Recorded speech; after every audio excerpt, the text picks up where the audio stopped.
Bismillahirrahmanirrahim. Assalamualaikum warahmatullahi wabarakatuh. Kali ini saya akan memberi pendapat tentang runtuhnya pemerintahan Abbasiyah, yang mana materi tersebut telah disampaikan oleh Bapak Abdul Wadud Nafis. Untuk runtuhnya pemerintahan Abbasiyah yaitu terdiri dari beberapa faktor. Satu, yaitu mayoritas khalifah Abbasiyah periode akhir lebih mementingkan urusan pribadi dan melalaikan tugas kewajiban mereka terhadap negara.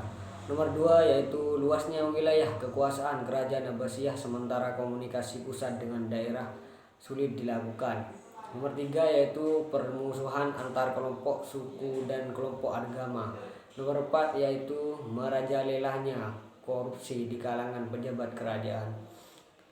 Untuk nomor 5, yaitu semakin kuatnya pengaruh keturunan Turki yang mengakibatkan kelompok Arab dan Persia menaruh kecemburuan atas posisi mereka.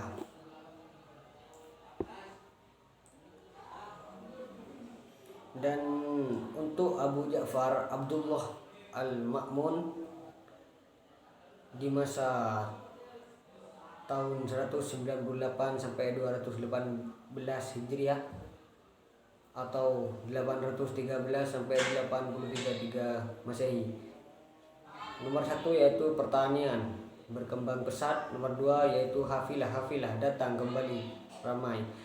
Nomor 3, lintas dagang dengan Tiongkok melalui dataran tinggi Pamir atau Silk Road dan jalur laut Silk Road dari Teluk Persia kembali ramai. Nomor 4, yaitu menyediakan dorongan kuat kepada pengetahuan ilmu kedokteran, matematika, filsafat. Nomor 5, yaitu menerjemahkan buku-buku Plato dan Aristoteles. Hunain bin Ishaq. Nomor 6, yaitu pernah mengirim utusan kepada Raja Roma Leo Armenia untuk mendapatkan karya ilmiah Yunani kuno dan diterjemahkan kepada bahasa Arab. Nomor 7, yaitu wilayah Islam tersebut bertumbuh dengan pesat. Untuk di masa Abu Ja'far Harun ar-Rasyid, yaitu pada tahun 170 sampai 190 Hijriah atau 798 sampai 809 Masehi. Beliau nomor 1, yaitu belusukan. 2, sangat memerhatikan ilmuwan dan budayawan.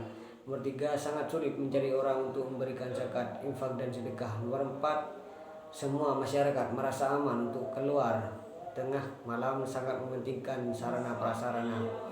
Nomor 6, yaitu sangat giat menerjemahkan buku-buku asing. Pada masa pemerintahan, kesejahteraan sosial, kesehatan, pendidikan, ilmu pengetahuan dan kebudayaan serta kesusastraan berada pada masa keemasannya. Pada masa inilah negara Islam menempatkan dirinya sebagai negara terkuat dan tak tertandingi.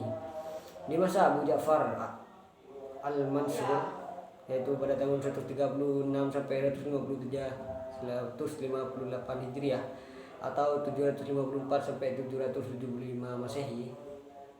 Nomor 1, yaitu pada tahun 762 Hijriah memindahkan ibu kota dari Damaskus ke Hasmiyah, kemudian dipindahkan lagi ke Baghdad dekat terbekas ibu kota Persia. Nomor 2, yaitu membentuk lembaga protokol negara dan strategis negara. Nomor 3, membentuk kepolisian negara dan membenahi angkatan bersenjata. Untuk pada masa Abu Abbas As-Saffah pada tahun 132 sampai 136 Hijriah, yaitu Abu Abbas As-Saffah adalah khalifah pertama yang mendapat gelar As-Saffah atau pengalir darah, karena ia menjadi pengecam bagi orang yang menentangnya, khususnya Bani Umayyah dan para pengikutnya. Kufah merupakan pusat gerakan Bani Abbasiyah. Selanjutnya ia meninggalkan Kufah menuju daerah Anbar, sebuah tempat di pinggir sungai Eufrat yang dikenal dengan Hasyimiyah, yang dijadikan pusat pemerintahan. Untuk berdirinya pemerintahan Abbasiyah, nomor satu yaitu pemerintahan Abbasiyah didirikan oleh Abdullah alaihissalam. Abbasiyah didirikan oleh Abdullah As-Safah Muhammad bin Ali bin Abdullah bin Abbas. Pendirian dinasti ini dilatar belakangi kaum Abbasiyah merasa lebih berhak memimpin umat Islam dibanding Bani Umayyah karena mereka keturunan Bani Hashim yang secara nasab lebih dekat dengan Nabi Muhammad SAW. Tiga poros utama dalam mendirikan dinasti Abbasiyah, Umayyah atau Yordania dijadikan pusat perencanaan, Kufah atau Irak sebagai kota penghubung, dan Khurasan sebagai pusat gerakan praktis. Demikian penjelasan atau pendapat dari saya mengenai runtuhnya pemerintahan Abbasiyah. Kurang lebihnya mohon maaf yang sebesar-besarnya. Wassalamualaikum warahmatullahi wabarakatuh.